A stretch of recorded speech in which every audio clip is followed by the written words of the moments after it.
Michael Song. Everyone calls me Mike for the most part.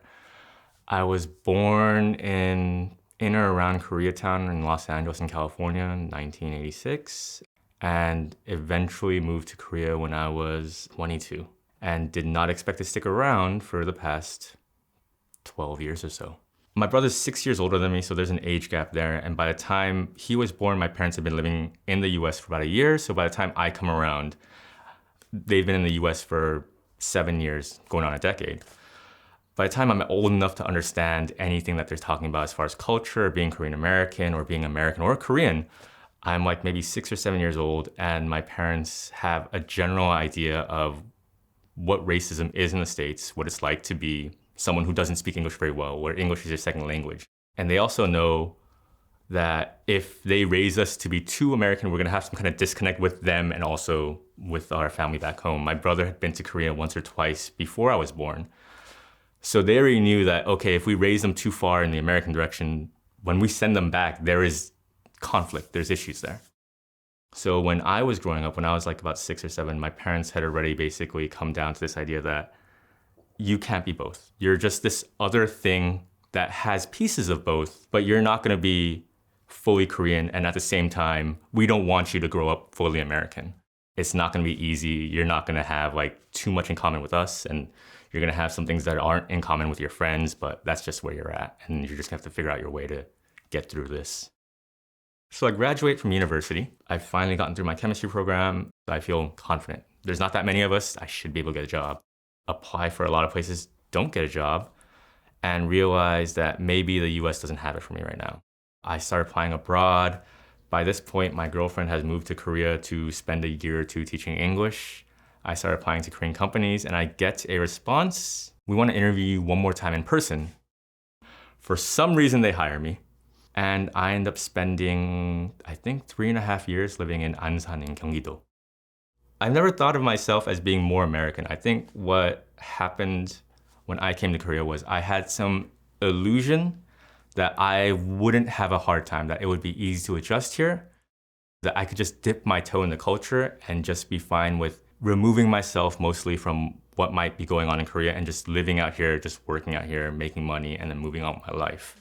And then eventually you come to Korea and then you realize, no, if you're spending 10 hours a day at an office, obviously it is not dipping your toe in the culture. If everyone that you work with is Korean and you are in the countryside among people who have never been abroad and who only know Korean culture and who have maybe seen a foreign person 2 or 3 times in their lives at that point, yeah, you're not gonna be dipping your toe into Korean culture. You're just gonna be swimming in it for a while. So, I mean, I think everything was a massive culture shock. I think ordering jjajangmyeon and 탕수육 at night when you're working overtime, and the first time you're like, oh, hey, I like jjajangmyeon, that's cool. And then the 9th time, you're like, oh, hey, there's something else here, right? Like, there's something else here besides jjajangmyeon and kimbap cheongguk, right? Unfortunately, because of the location of where I was at, there really wasn't anything else besides jjajangmyeon and kimbap cheongguk in the middle of a factory town. That's pretty much all you have. But you start realizing, okay, all these stories that my parents had given me or that my teachers had told me when I was at Korean school or church or all these things, it was just slices of what they had experienced. And now that I was just fully submerged in Korean culture, everything was a massive shock. Changed my attitude about everything, changed my viewpoint about everything. And I started realizing that while I'm here, yeah, if I'm in Korea, obviously I should make my peace with the amount of Korean culture that I will have to experience. And I should find ways to engage in it willingly. So after a while, it became going to more of my family's functions. It became taking part in like the more traditional ceremonies and realizing that when I was a kid, maybe I thought of it as a burden when I wasn't that interested. But after decades of realizing that I hadn't grown up with that culture, that when I re-engage with it as an adult, I'm now noticing all the small things. I'm noticing what we do for funeral rites. I'm noticing how we pay our respects to people who've passed. I'm noticing more of why it's so difficult to prepare those New Year's feasts and how much work actually goes into that for my grandmother, my mother, my aunt, my wife. It just gave me space to appreciate everything that maybe I had been a bit leery to engage in or a bit worried about dipping too much of myself into. because now I kind of understand what they grew up with, where they grew up, and the people they grew up around. It's a lot easier understanding why my parents act or react the ways that they do when I realize that when they grew up, my dad was like, I think he was like one of the first people in his major at the university, which doesn't make any sense to me, which is really, really hard to even grasp. And also that, yeah, my mom studied art in Korea, but when she got to the States, she was the only person that she knew that was Korean that had studied art in Korea and was trying to make somewhat of a career in the States.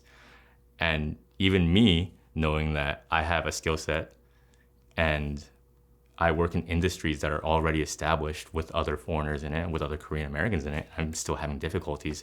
I can only imagine what it was like for my mom or my dad to try and do the same thing in places where they weren't used to hiring people that look like them, or they weren't used to people who didn't speak English fluently in those positions. Just gives me context for everything, I guess.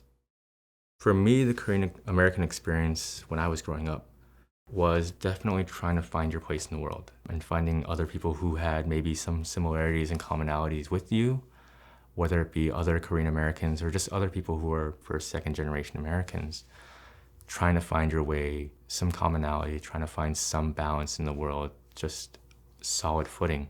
Being a Korean American, growing up with that culture, growing up with sometimes the burdens, it's always, to me, been about trying to find a balance.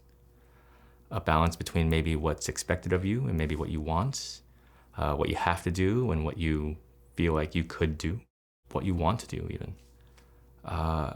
And that balance is definitely very, very important in everyone's life. My name is Michael Young Song, and this is my Korean American story.